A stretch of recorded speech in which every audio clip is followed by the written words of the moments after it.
تو میرے بھائی اب اللہ کو یہ حق ہے نا کہ وہ بھی ہمیں کچھ کہے یہ کرو یہ مت کرو. ہم اللہ کی نعمتیں صبح و شام کھائیں لیکن منمانی اپنی ہو, ہماری زندگی ہماری مرضی کی ہو, یہ نہیں ہوگا میرے بھائی. اللہ کہتا ہے کہ یہ نہیں ہو سکتا دنیا میں بھی مزے اڑاتے رہو اور میرے احکامات کی دھجیاں اڑاتے رہو اور آخرت میں بھی تمہارا اچھا ٹھکانہ ہو, یہ نہیں ہو سکتا. ام نجعل المتقین کالفجار, اللہ کہتے ہیں دنیا میں دو طرح کے لوگ ہوں گے, ایک نماز پڑھنے والے ایک نماز نہ پڑھنے والے. یہ کیسے ہو سکتا ہے کہ نماز پڑھنے والا بھی جنت میں اور بے نمازی بھی جنت میں؟ ایک حی علی الصلاۃ کی جب صدا آئے گی آؤ نماز کی طرف, وہ اپنی نیند قربان کر کے فجر کی نماز کے لیے مسجد میں حاضر ہوں گے, اور دوسرے بے غیرت بن کے پڑے ہوئے ہوں گے بستروں میں. اور نماز نہ پڑھنے والا اللہ کی نظر میں برابر نہیں ہو سکتے. جتنے مرد یہاں بیٹھے ہیں, جتنی خواتین بیان سن رہی ہیں, آج پکا وعدہ کرو, دیکھو یہ میری دعوت نہیں ہے, یہ کس کی دعوت ہے؟ اللہ کی. بکرے تمہیں میں نہیں کھلاتا, کون کھلاتا ہے؟ اللہ. آسمان سے بارشیں میں نہیں برساتا, کون برساتا ہے؟ اللہ. تمہیں خربوزے انار انگور کون کھلاتا ہے؟ اللہ کھلاتا ہے. تو اللہ کہہ رہے ہیں جب حی علی الصلاۃ فجر میں آواز آئے اور فجر میں جب ندا سنو, الصلاۃ خیر من النوم, نماز نیند سے بہتر ہے. نیند قربان کر کے کہاں حاضری دو؟ اللہ کے در پہ حاضری دو. یعلم متقلبکم, کیا ہے اللہ تعالیٰ قرآن میں کہتے ہیں کہ اللہ تعالیٰ تمہارا رکوع اور سجود, نماز میں تمہارا الٹنا پلٹنا, نماز میں تمہاری حرکتوں کو دیکھ رہا ہوتا ہے. ہم سمجھ رہے ہوتے ہیں کوئی نہیں دیکھ رہا.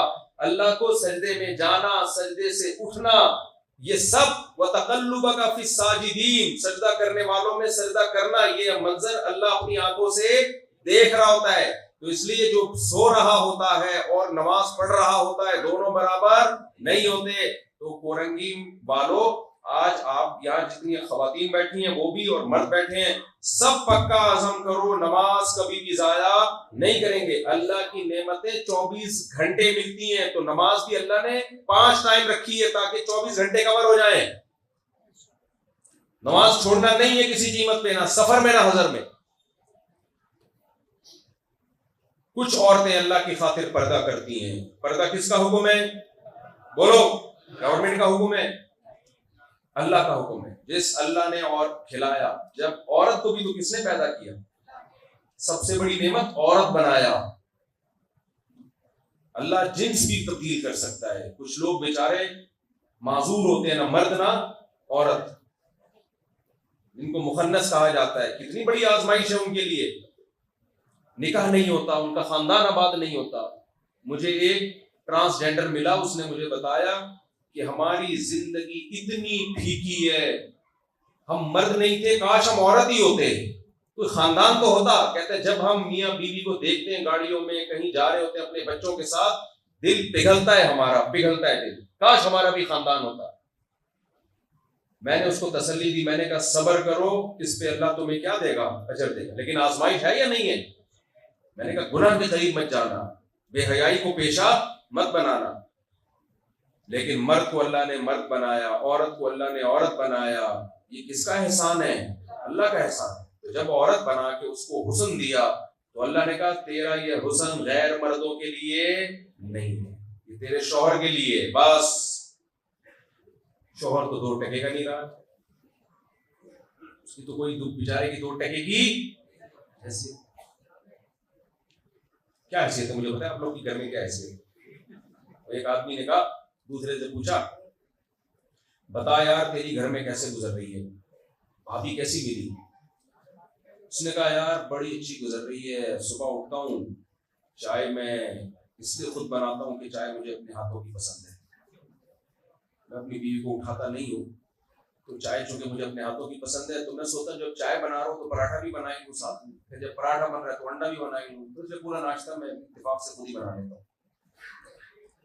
کہہ رہے پھر جب میں لنچ تو میرا آفس میں ہوتا ہے, شام کو جب میں آتا ہوں چائے کا ٹائم ہوتا ہے, تو چائے تو میں نے تجھے بتایا کہ میں خود ہی بناتا ہوں.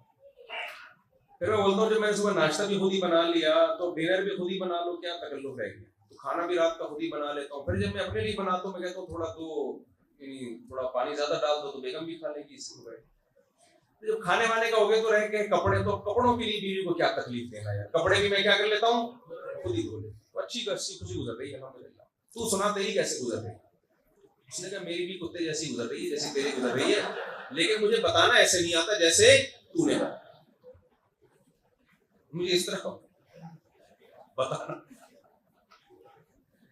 کتنی خواتین ہیں رشتوں کے لیے تڑپ رہی ہیں، کاش کوئی میاں نام کی انسان کا بچہ مل جائے ہمیں، مرد دوستیاں لگانے کے لیے تیار ہیں، بیوی بنانے کے لیے تیار نہیں ہیں، ترس رہی ہیں، لیکن جن کو میاں مل جاتا ہے ان کو میاں کی قدر نہیں۔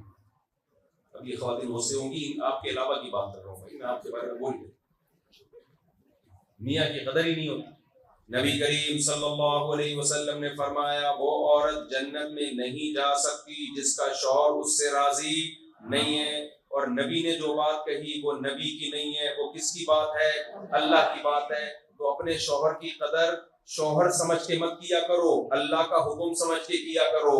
جس اللہ نے تمہیں کھلایا پلایا، اس نے کہا کہ اس کو سربراہ مارو گھر کا، اس کی اطاعت کرو، اس کی کڑوی کسیلی کو، اس کے احسانات زیادہ ہیں اس لیے اس کی کڑوی کسیلی کو برداشت کر لیا کرو۔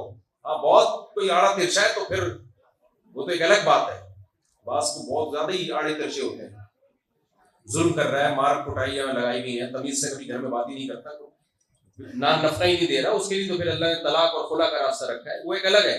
نارمل تو میرے بھائی ہر گھر میں اونچ نیچ ہوتی ہے۔ عورتوں کو یہ ہوتا ہے کہ پہلے تو بڑے اچھے تھے، ان پہ جو بڑی باتیں کیا کرتے تھے، بھائی پہلے سب ایسے ہی ہوتے ہیں، جب پریکٹیکل لائف میں بندہ آتا ہے تو اس پہ ذمہ داری آتی ہیں، گیس بجلی کا بل دے گا، وہ انڈے لے کر آئے گا، دہی لے کر آئے گا، تو پھر وہ حقوق کی دنیا میں جب آتا ہے تو اب وہ محبت ثابت کرنے کی قیمت دے رہا ہے۔